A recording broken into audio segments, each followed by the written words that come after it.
પિતા, મીડિયાના મિત્રો અને જેમણે પણ પ્રયાસ કર્યો છે આ એક સામાજિક દૂષણને ડામવા માટે પોલીસે તો કામ કરવાનું છે.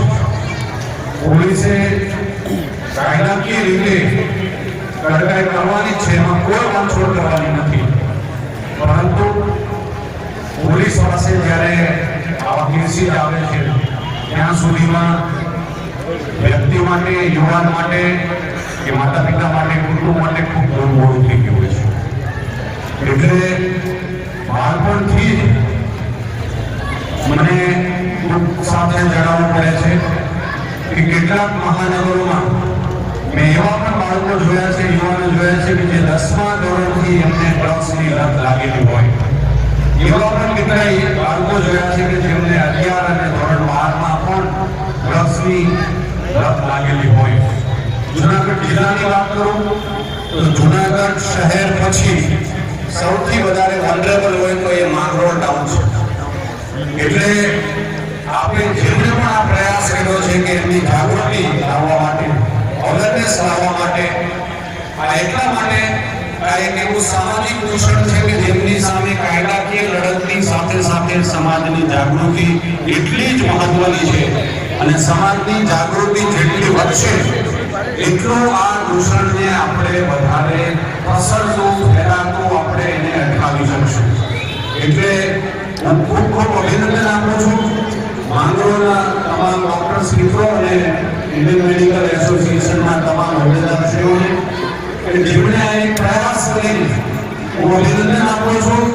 માંગરોળ શહેર અને આસપાસની જેટલી શૈક્ષણિક સંસ્થાઓ અને એમના માતા પિતાઓને કે જે બાળકોએ અહીંયા છે આ એક નોબલ કોઝ માટે, આ એક સામાજિક જાગૃતિના અભિયાનમાં આપ સૌની જે ભાગીદારી છે અહીંયા કદાચ બાળકોને શું નંબર આવશે કે શું એમને ઇનામ મળશે એ અગત્યનું નથી, પણ આપની ભાગીદારી, આપનું પાર્ટિસિપેશન એ સૌથી મોટું સામાજિક ઇનામ છે.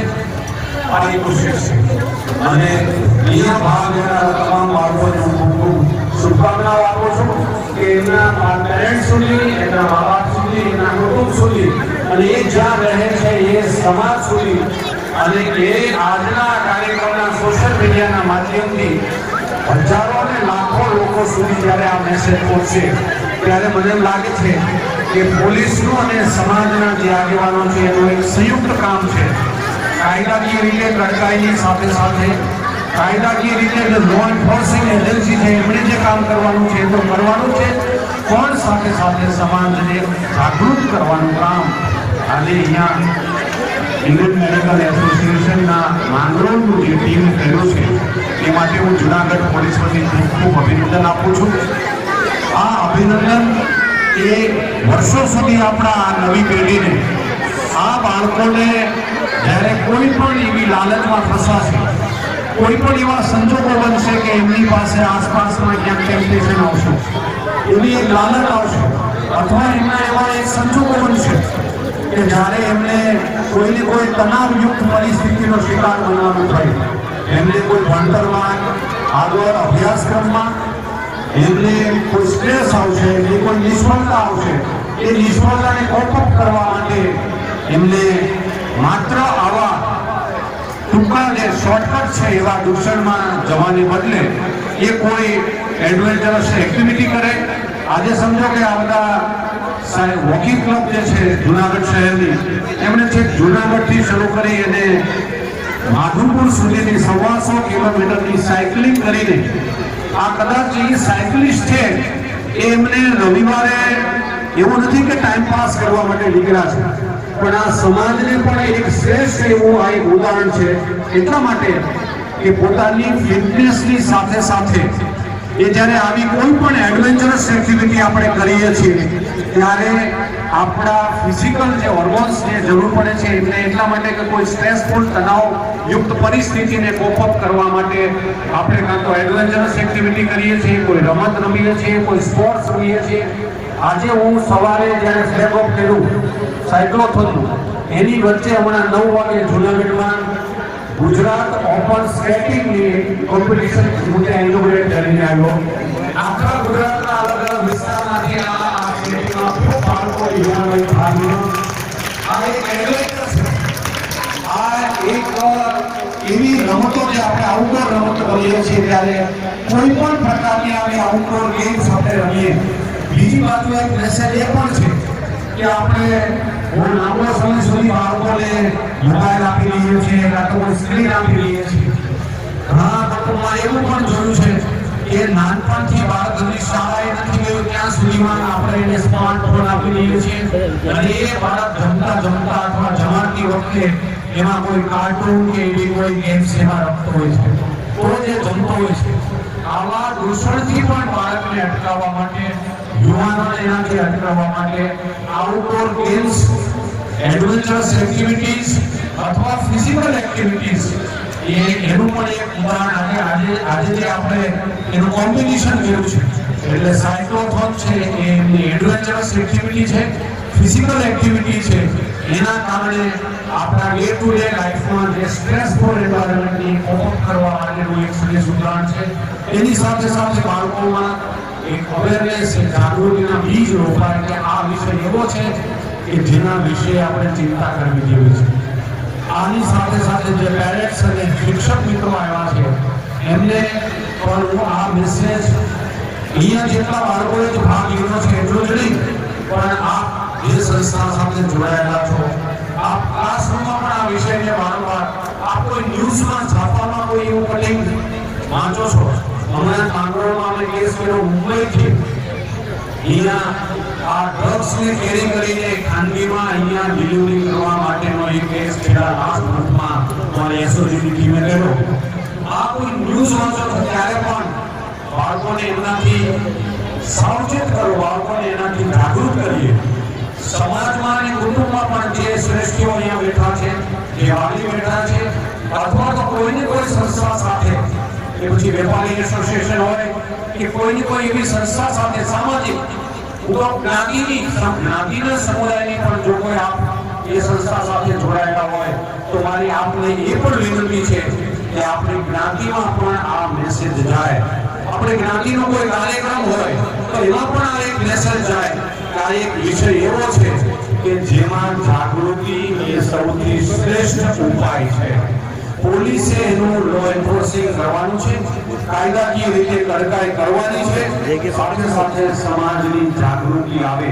એટલે જાગૃતિ અને કાયદો, લો એન્ફોર્સમેન્ટ અને અવેરનેસ, આ બંનેનો સારી રીતે સમન્વય થાય તો મને એમ લાગે છે કે માંગરોળ જેવા ટાઉનમાં આપણે આ દૂષણને ફેલાતું, વધારે સ્પ્રેડ થતું આપણે અટકાવી શકશું, અથવા તો એની જે સ્પ્રેડ થવાની પ્રોસેસ છે એ પ્રોસેસને આપણે સ્લો કરી શકશું.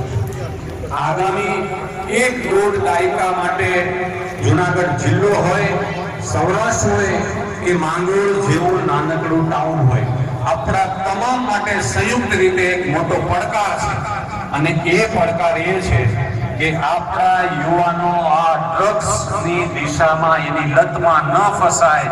આવી નકારાત્મક પ્રવૃત્તિઓ, પોતાને સ્ટ્રેસફુલ એવા વાતાવરણમાંથી બહાર લાવવા માટે આવો નકારાત્મક સહારો ન લે એ માટે, અથવા તો મોજશોખથી કે કોઈક નવું કરવું છે એવી પણ ટૂંકી શોર્ટ જે માનસિકતા છે એવું ન થાય ને એના બદલે કોઈ રમતગમત હોય, કોઈ અન્ય ફિઝિકલ એક્ટિવિટીઝ હોય, કોઈ એડવેન્ચર હોય, કોઈ દરિયા કિનારે મોટું ખેડાણ હોય, સાયકલિંગ હોય, સ્કેટિંગ હોય, કે ગિરનારનું પર્વતારોહણ કરવું હોય, કે જંગલમાં ટ્રેકિંગ કરવું હોય, કે અહીંથી જુનાગઢ સુધી ચાલવાની કોઈ આપણે કોમ્પિટિશન રાખવી છે, સાયકલિંગની રાખવી છે, આવી રમતગમતની અથવા આઉટડોરની કોઈ પણ એક્ટિવિટીઝ હોય, આવી પ્રવૃત્તિથી આપણા યુવાનોને અને બાળકોને આપણે આવી નકારાત્મક દિશામાં જતા હોય તો એનાથી અટકાવીએ અથવા રોકીએ.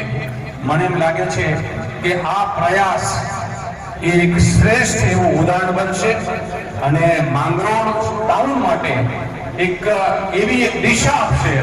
અહીંયા બેઠેલા તમામ લોકો અને જે એમને સોશિયલ મીડિયાના માધ્યમથી જોનારા બાળકો, યુવાનો અને વડીલો, અને આ બાળકો જ્યાં સુધી જશે ત્યાં સુધી એમના શિક્ષકો, માતા પિતાઓ પણ જ્યાં હોય ત્યાં તમામ શૈક્ષણિક સંસ્થાઓમાં એમના સુધી આ મેસેજ પહોંચાડીએ કે આ ડ્રગ્સ એવો વિષય છે આજે કદાચ આપણી આસપાસ એટલું દેખાતું નથી, પણ જો આજે આપણે જાગૃત બનીશું તો આગામી 5 વર્ષ 10 વર્ષ એક દાયકો 1.5 દાયકા સુધી આ દૂષણ આપણા વિસ્તારમાં ન ફેલાય એના માટેના પ્રયાસો અને એની જાગૃતિ આ બાળકોના મનમાં એ બીજ રોપાશે વિચાર સ્વરૂપે.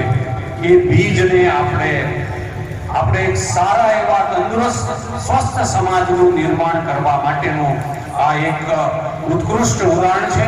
એમાં જેમણે પ્રયાસ કર્યા છે હું ફરીવાર જૂનાગઢ પોલીસ વતી આપ સૌને બિરદાવું છું. ભવિષ્યમાં પણ આવા કોઈ પણ પ્રયાસ હોય, આપની શૈક્ષણિક સંસ્થા જો આપણે કોઈ પણ આવો કાર્યક્રમ કરતી હોય, આપની જ્ઞાતિ આપણો સમુદાય જો આવો કોઈ પણ પ્રયાસ કરતી હોય તો માંગરોળ પોલીસ આપની સાથે રહેશે અને એ આ તમામ પ્રકારે આ પ્રવૃત્તિમાં ભાગીદારી બનાવશે અને લોકોને જાગૃત કરવા માટે જૂનાગઢ પોલીસ એ સંપૂર્ણ રીતે પ્રયત્નશીલ રહેશે. એ માટે હું માંગરોળ પોલીસને પણ એક વિનંતી કરું છું, એક સૂચન કરું છું કે જ્યાં આવા પ્રકારની સારી સમાજની પ્રવૃત્તિઓ થતી હોય એમની સાથે પોલીસ જોડાશે અને એમની સાથે આ સે નો ટુ ડ્રગ્સની વિષયને એમના સુધી પહોંચાડશે. હું એવું ઈચ્છું છું કે કોઈ ઘર એવું બાકી ન રહે, કોઈ કુટુંબ એવું ન રહે, કોઈ મા બાપ ન રહે, કોઈ શૈક્ષણિક સંસ્થા ન રહે, કોઈ જ્ઞાતિ ન રહે, કોઈ ધર્મના સમુદાય ન રહે કે જે લોકો આ વિષયથી જાગૃત ન હોય. તમામ લોકો જાગૃત થશે એટલે ઓટોમેટિક આપણે આ દૂષણને મહાનગરો જે મુંબઈ છે, અમદાવાદ, સુરત જેવા મહાનગરોથી સૌરાષ્ટ્રના આપણા ઇન્ટિરિયર વિસ્તારમાં જૂનાગઢ માંગરોળ સુધી પહોંચતા આપણે આપણી આ જાગૃતિ બની રહેશે. તો મને એમ લાગે છે કે ડિમાન્ડ અહીંયા ઊભી નહીં થાય તો સપ્લાયરની કોઈ તાકાત નથી કે આપણા વિસ્તારમાં આ દૂષણને પહોંચાડી શકે. આપણે આ વિસ્તારની આ જાગૃતિથી ડિમાન્ડને બિલકુલ ડિમાન્ડ ઊભી થવા દેવી નથી એટલે ઓટોમેટિક એની સપ્લાય કરનારા લોકો એમાં નિષ્ફળ જશે. પોલીસ એમાં પોતાના કાયદાકીય કડકાઈ પણ કરશે. તો મને એમ લાગે છે કે આજનો આપણો આ રવિવાર 22 તારીખનો ડિસેમ્બરનો એક ખૂબ જ સફળ આપણા એક સમાજનું એક સામાજિક કાર્યક્રમનું એક સારા સમાજનું નિર્માણ કરવા માટે, એક નવી પેઢીને આગામી સમાજનું નિર્માણ કરવા માટે, આ રાષ્ટ્રના સારા અને ઉત્તમ નાગરિકો, એક સ્વસ્થ નાગરિકોનું નિર્માણ કરવા માટે આજે જે લોકોએ પ્રયાસ કર્યા છે એ તમામને હું હૃદયપૂર્વક એમનો આભાર માનું છું અને ખૂબ ખૂબ અભિનંદન આપું છું. Thank you. ખૂબ ખૂબ આભાર માન્ય એસપી મહેતા સાહેબ આપની હાજરીથી અને જૂનાગઢ